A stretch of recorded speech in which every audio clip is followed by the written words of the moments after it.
Olá, eu sou a Cláudia Vilares, sou consteladora familiar, terapeuta sistêmica e numeróloga. E estou aqui hoje para compartilhar um pouquinho com você sobre o meu saber. Então, se você gosta de autoconhecimento, continua aí e a gente tem bastante assunto para conversar. Hoje eu quero compartilhar com vocês um assunto que toca profundamente meu coração e que já me trouxe muitos ensinamentos, muitos aprendizados. E o assunto é: como ganhamos força da vida? O que precisamos fazer para ganhar mais força da vida? Para termos mais sucesso? Para conseguirmos alcançar os nossos objetivos? O que pode estar acontecendo na nossa vida que não estamos fluindo como deveríamos ser? E eu quero trazer para vocês hoje um grande ensinamento que vem da constelação familiar, que é quando estamos no nosso papel, quando estamos ocupando o lugar devido, nós temos força. Quando tentamos, por amor, ocupar o lugar de uma outra pessoa, perdemos força. E por isso, muitas vezes, não temos sucesso. Antes de falar sobre isso, eu preciso introduzir para vocês sobre as constelações familiares e sobre as ordens do amor, que foram gentilmente e amorosamente deixadas pelo Bert Hellinger. O Bert Hellinger deixou como herança para a gente, para podermos olhar para a vida e fazer a vida fluir com sucesso e com muito amor, nos deixou as ordens do amor. E eu compartilho hoje com vocês um pouquinho desse meu saber que muito já me ajudou nessa vida. Bert Hellinger observou que atuam sobre nós leis, em todos nós, independente do que somos, o que estamos fazendo e como estamos agindo em nossa vida. São 3 leis do amor. São elas: lei de pertencimento, lei de ordem de chegada ou lei de hierarquia e lei de equilíbrio de troca. E o que diz a lei do pertencimento, que é essa primeira ordem do amor observada por Bert Hellinger? A lei do pertencimento diz que todos merecem pertencer aos sistemas os quais fazem parte. Então, exemplos de alguns sistemas.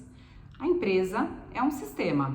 Então, se você trabalha numa empresa, independente qual o seu cargo, qual a sua função, quanto tempo você tem de empresa, você merece fazer parte dessa empresa, você pertence a essa empresa, independente do tempo que você tem nessa empresa. Todos merecem, todos fazem parte.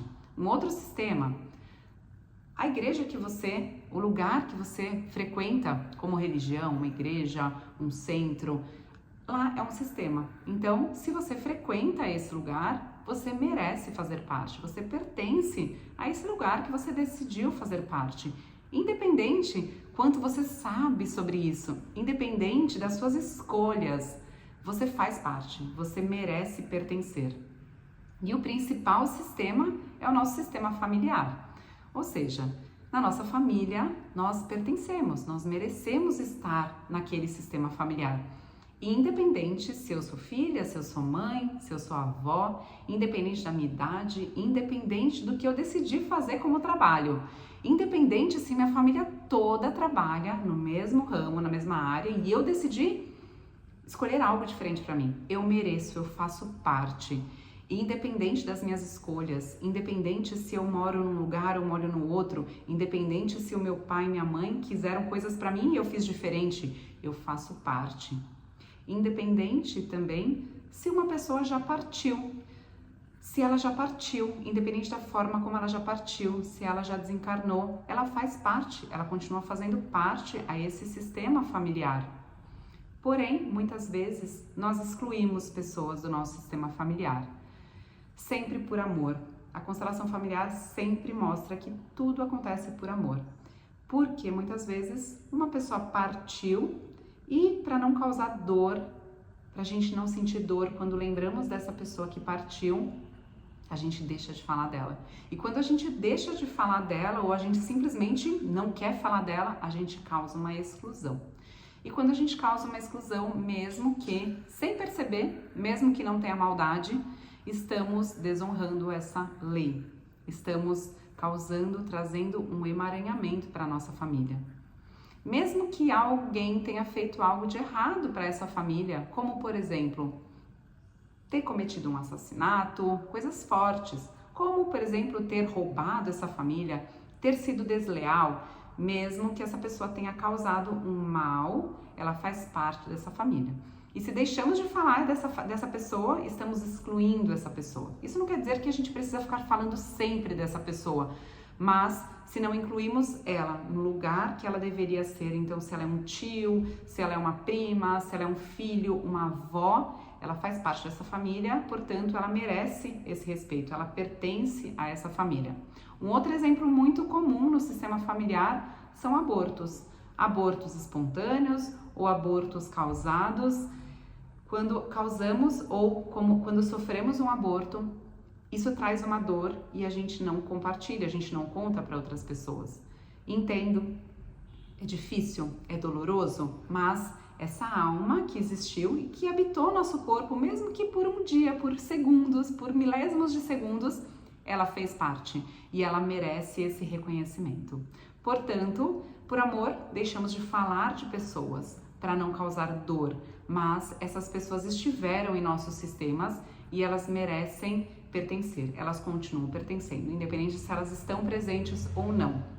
A lei do pertencimento atua sobre todos nós e é importante olharmos para essa lei para que elas atuem, para que essa nossa vida flua da forma como deveria ser.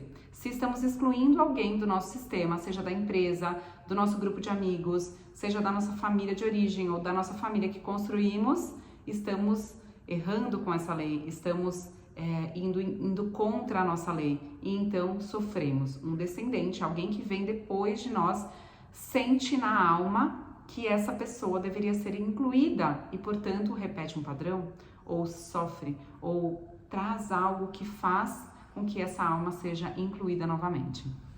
E o que nos ensina a segunda lei do amor, que é a lei de ordem de chegada ou lei de hierarquia.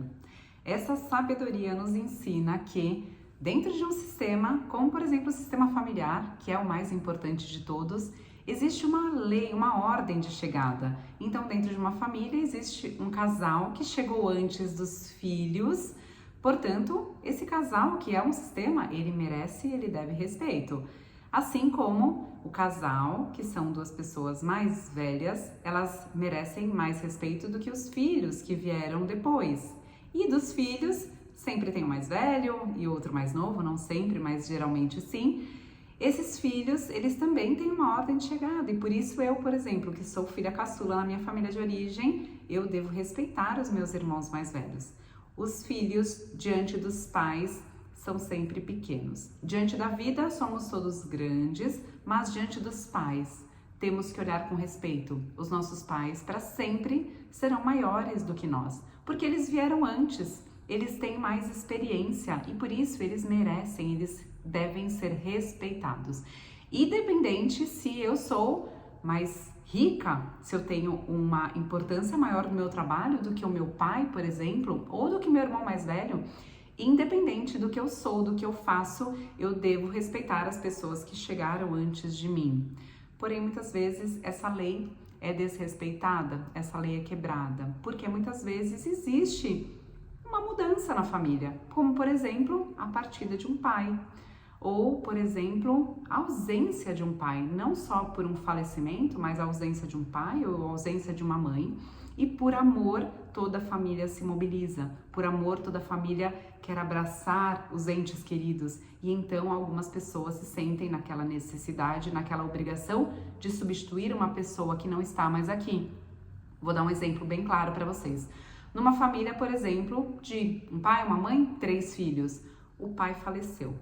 O que geralmente, ou o que pode acontecer, um dos filhos querer substituir esse pai e cuidar da família. Por que esse filho faz isso? Ele faz por amor, ele faz porque ele sente que alguém tem que assumir esse papel de força e então ele vai lá, ele trabalha, ele organiza toda a família, ele cuida das contas da família, ele cuida do emocional dessa família e ele sai do lugar dele de filho e ele vai para um lugar de pai. Ele se torna pai dos irmãos. Muitas vezes ele se torna até pai da mãe.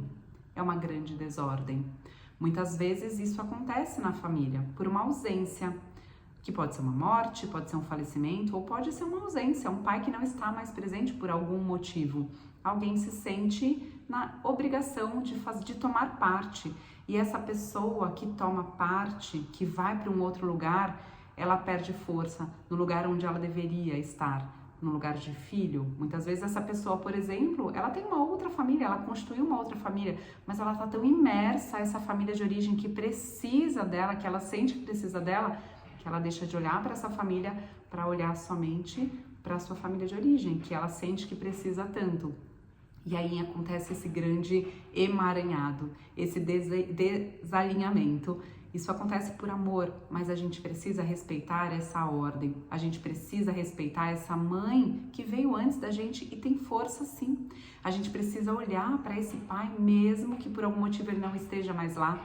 A gente precisa dar lugar a esse pai ou essa mãe que não está mais lá. A gente precisa respeitar essa lei, essa ordem de chegada.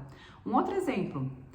Nós, enquanto filhos, queremos tanto mostrar aos nossos pais que somos gratos e retribuir a vida que eles deram a nós, que nós queremos fazer tudo por esse pai, por essa mãe. Muitas vezes a gente quer cuidar deles, a gente acha, de uma forma muito inconsciente, que a gente sabe mais do que os nossos pais. Então a gente quer cuidar dos nossos pais. Então se eu tenho um pai diabético, por exemplo, eu quero fazer com que esse pai entenda que ele não pode mais comer açúcar, porque eu acho que eu sei mais do que ele, porque eu tive mais acesso a informações.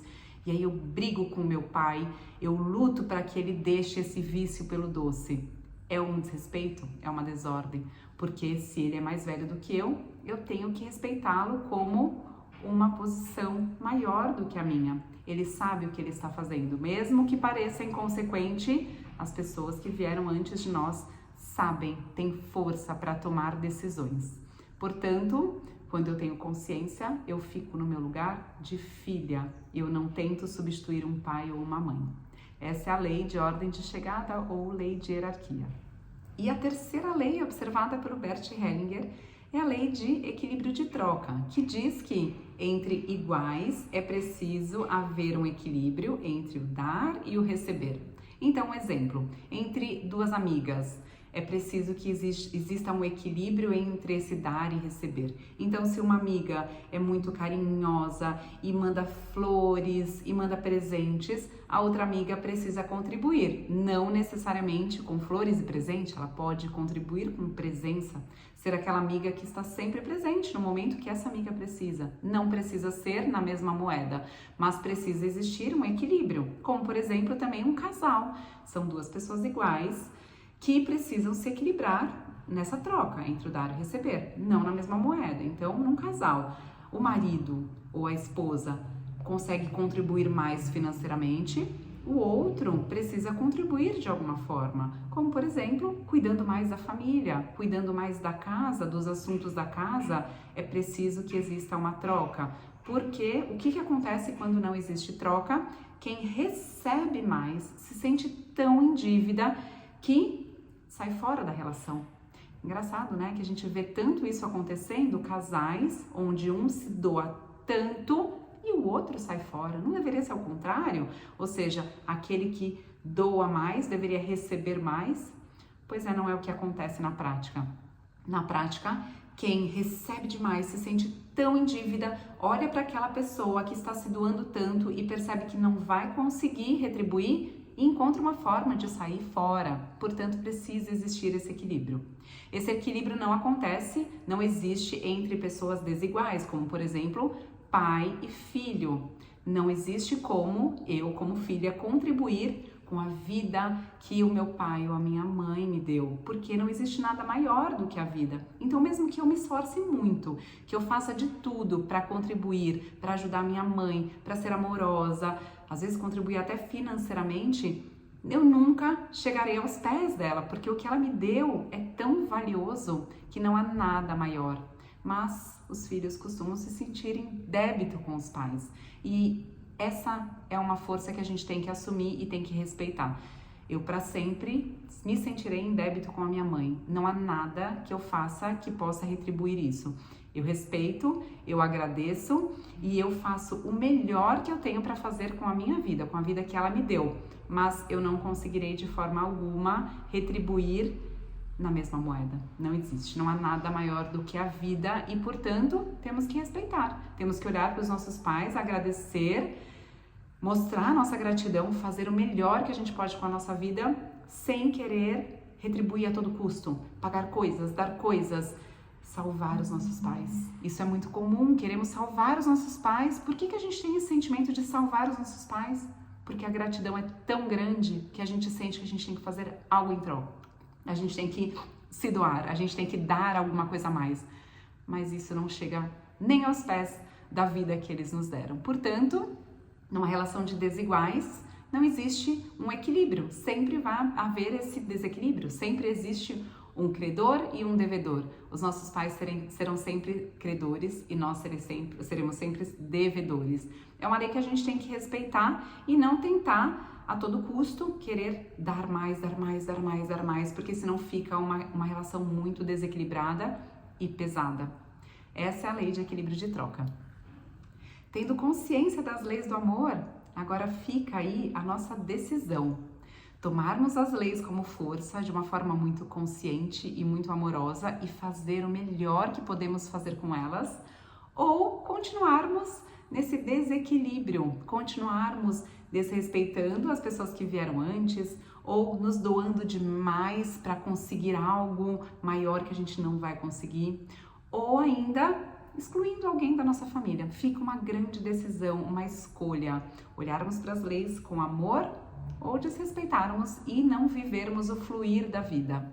E para termos força, precisamos receber essas leis, tomar essas leis e viver essa filosofia de uma forma muito genuína. Porque quando estamos no nosso lugar, quando estamos no nosso lugar de filho ou quando estamos no nosso lugar de esposa, nós respeitamos essa lei e o fluir da vida simplesmente acontece. Quando não estamos no nosso lugar, estamos a todo custo querendo estar num lugar que não nos pertence, nós não temos força. Vou dar um exemplo prático para você. Mulheres, muitas vezes, que tentam engravidar, não conseguem por um motivo muito comum. Elas continuam ainda querendo fazer parte, pertencer a todo custo àquela família de origem, sendo que elas já pertencem à família de origem. Mas elas olham ainda tanto numa posição infantil de querer pertencer e receber amor do pai ou receber amor da mãe, que não sobra tempo, não sobra energia para olhar para a família que elas estão construindo. Isso acontece muito no setting terapêutico. Então deixo aqui para vocês essa reflexão, o quanto vocês já conheciam dessas leis e o quanto vocês estão dispostas a olhar e a vibrar em favor dessa lei para sentir o fluir da vida.